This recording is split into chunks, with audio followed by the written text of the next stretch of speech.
Okay, for our music video, in order to improve it, we decided to evaluate it, and that meant handing out several peer assessment sheets so that we could get ideas of things that we could improve for our video and just generally make it better.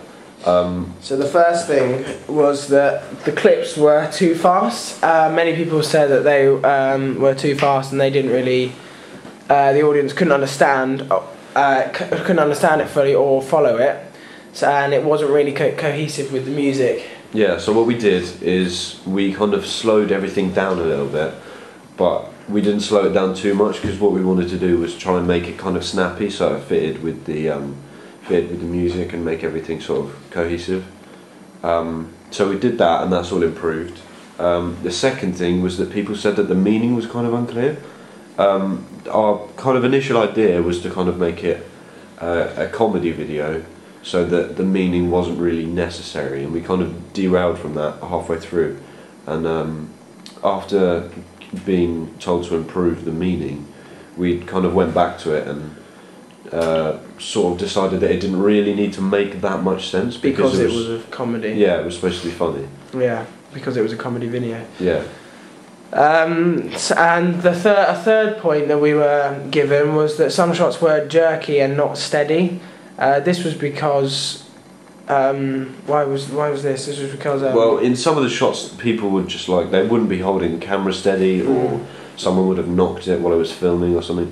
So what we did to make that better is just go back to the same place where we filmed it and just make sure that all the shot distance and the shot type and everything was correct, and then just make it as steady as possible to just make the video really just better and look more effective. Yeah. The fourth thing, which was kind of the main thing, was our green screen. We didn't really we knew kind of the technicalities about green screen, like you have to be 3 feet away from the camera to kind of make it work. So when we went to editing after filming our green screen, it kind of you could still see a little bit of the green. And we've worked on that really hard, and we've refilmed a lot of the green screen that we previously did, and just gone over it and tried to make it as good as possible, really. Yeah, without any green marks around the people. Some of the content wasn't really appropriate. That was kind of a reoccurring theme with people that kept coming back. They kept saying that it's similar to the meaning thing, that it didn't really make sense, and there were some really random points that we put in. We didn't really need to use them, but we thought it would add to the comedy factor. Yeah. But many people didn't really see it as very comic. Yeah, we did come up with a lot of raw footage, because we were just using sort of snippets of it, and we put little bits in and then asked for feedback from our peers. Just to see what they thought, and a lot of the time they just thought that it was kind of random and just wasn't appropriate. Pointless. So after changing it to a comedy video, we decided to just go with the fact that okay, some of it's going to be a bit random, but at least it'll be funny and kind of make sense in the end. The next point is about all of the technical changes. There were not enough technical skills used, so we used filters, split face, cropping, shot sizes, and colouring, etc., and stuff like that. Yeah, what people said to us was that it was kind of bland and plain. So some of the possible technical skill that was there for us that was available for us to use, we didn't take advantage of. So we kind of went over everything and just make sure that there were kind of filters in place if there needed to be, or we made shot sizes different, so it was kind of interesting and different throughout the whole thing.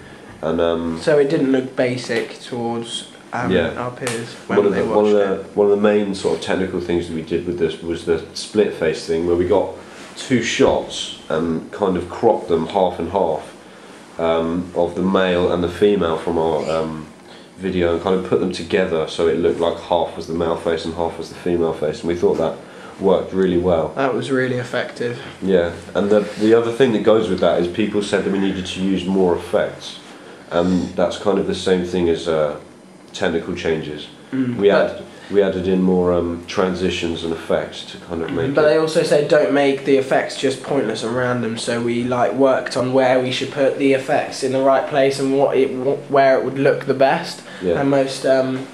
Yeah. We just tried to make it as cohesive as possible, so Yeah. it just sort of fitted. It flowed better. Yeah. Another thing that people were saying was that it wasn't kind of eye-catching enough. They said that you need to maintain our attention and our interest, which wasn't really done throughout the video. So what we did was we asked a couple of people to view our video and just sort of highlight certain bits that they didn't find interesting, and we take them out and just come up with new, funnier and more interesting bits, which Yeah. I'm sure you'll notice if you watch it. Another thing was the shot types. We needed to use a variety of shot types and distances, which we added in after refilming. Some of it that doesn't make any sense. Yeah, it does. It's the same sentence. Okay. Um, I'm dyslexic. I apologise. Yeah, we kind of people said that the shot types were like they were all the same, and there was only sort of one or two distances that were used. So what we tried to do was film. We went over the same section which was previously filmed from sort of one or two shot types and distances, and just went over that section and just filmed it using different distances in the same clip. So it kind of made it snappy, sort of from different distances, which we thought worked really well. The final thing that was sort of the main thing was that it was repetitive.